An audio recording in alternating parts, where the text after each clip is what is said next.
Hello and welcome to the BS Review. I'm Steven. I'm Brittany. And we are here today with a special review. We are doing a review of a graphic novel today. So before we get into the graphic novel specifics, we wanted to talk about the author a little bit. This was actually sent to us for free to review from a friend of ours here on YouTube, Ashley Peschel, who is of the channel Peschel Talks.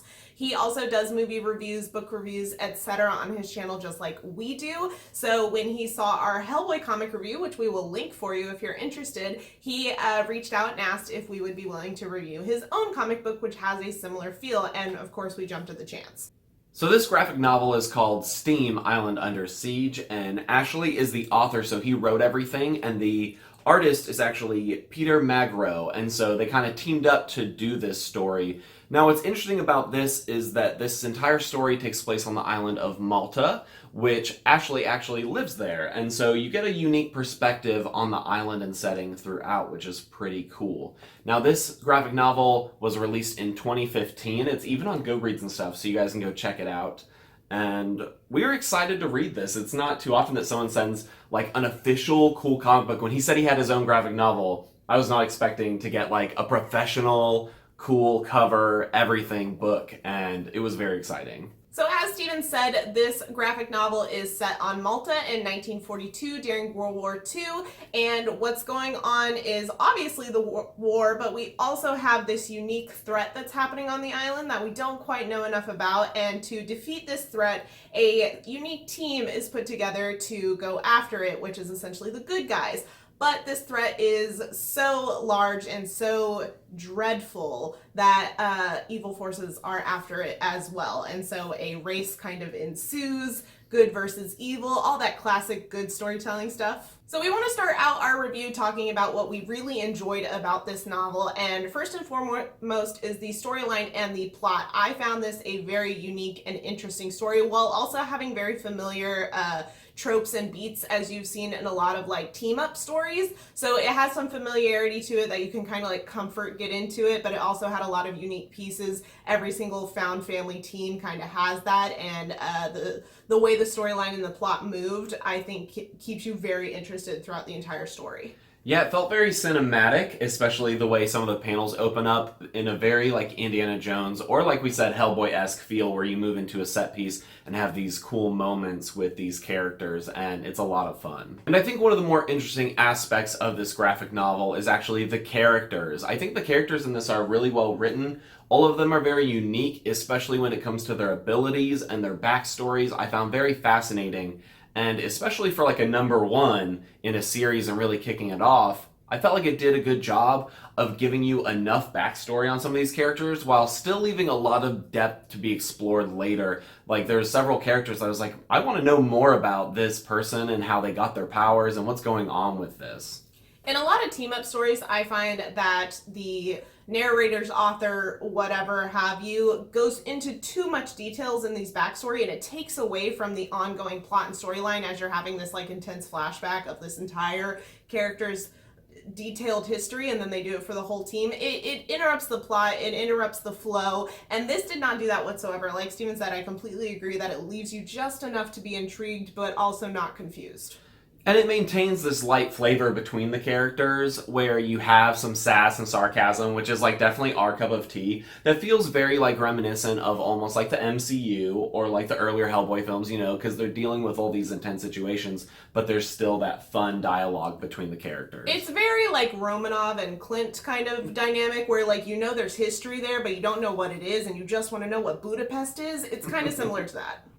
So I'm not gonna lie, as a comic newbie-ish, Steven's very well versed in comics. I'm just dipping my toes. I'm a lot more dipped than I used to be. But the art style, when I was first flipping through it, kind of made me hesitate at first because it's completely black and white and it's almost like a sketch style. And so at first I thought that was gonna really pull me out of the story, but actually it really goes well with the tone of the story and it really pulls you into these characters a lot more. I don't know, there's something about the art that just is very grounding in the story, and I actually ended up really liking it, which really surprised me. Yeah, I think that the black and white ends up giving the pages a lot of emotion, especially the way that that is used, so props to the artist. And I also felt like that hand-drawn feel really works for this type of comic book. It feels very reminiscent of like more classic comics and not as much like New Age, because sometimes you get such fine line work and everything in the new ones.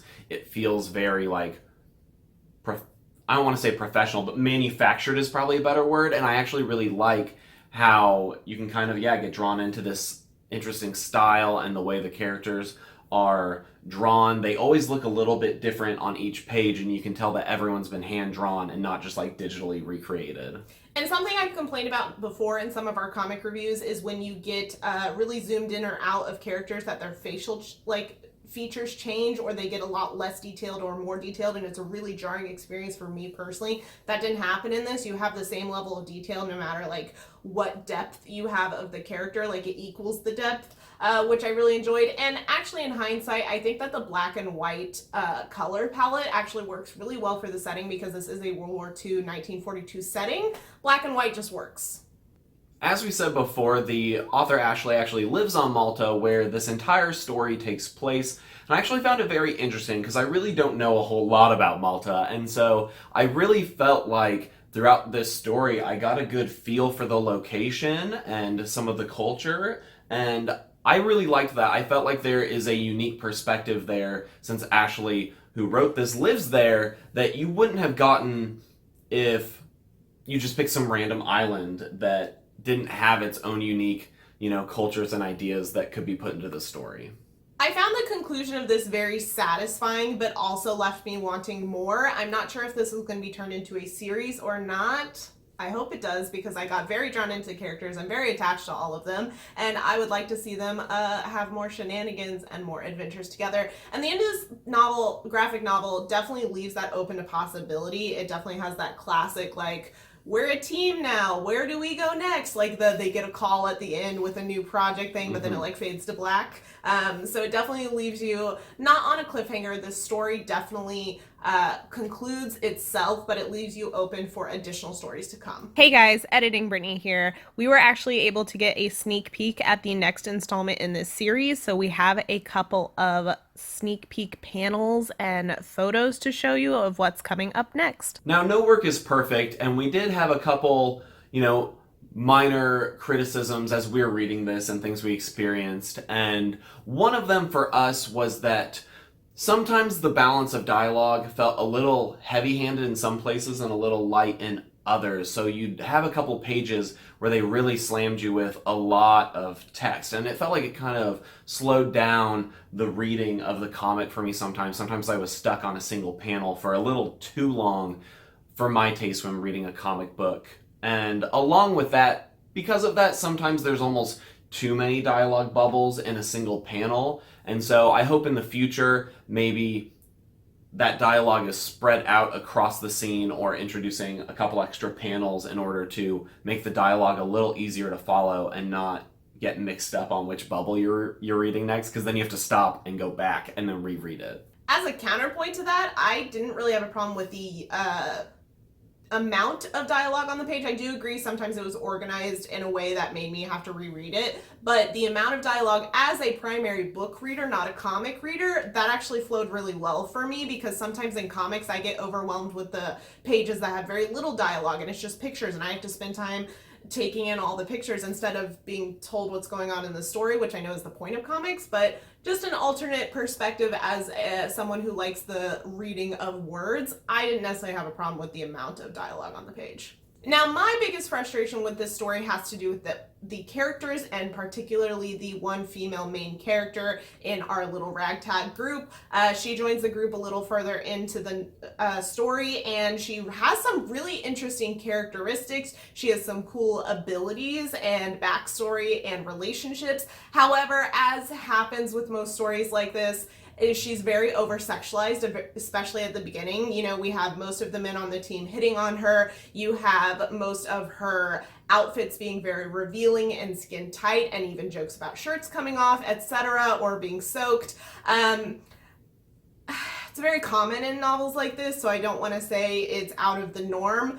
But for my personal reading taste, it's just something I would prefer not to see happen. I would prefer to see a female character who's fully fleshed out without having that happen, or at least having it happen a lot less.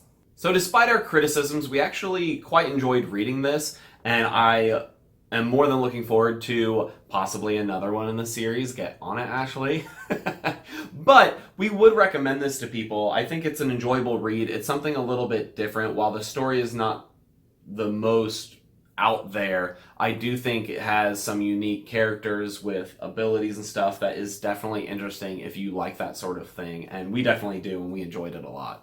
Now, the good news is you can access this. It is available as an ebook. It's available for free on Kindle Unlimited, and I believe it's $2.99 if you don't have Kindle Unlimited. So we will link that link down below so you can go check it out if you want. And especially if you have Kindle Unlimited, download it, check it out. As always, please let us know if you enjoyed this video. Please give it a thumbs up if you did. Subscribe if you want to see more videos from us. We're taking a small hiatus right now, but we're coming back stronger than ever with a lot of plans coming down the line, so we'll have a big announcement video of our intentions with that here in the next coming weeks, and we hope you stick around for that, and we will see you in our next video.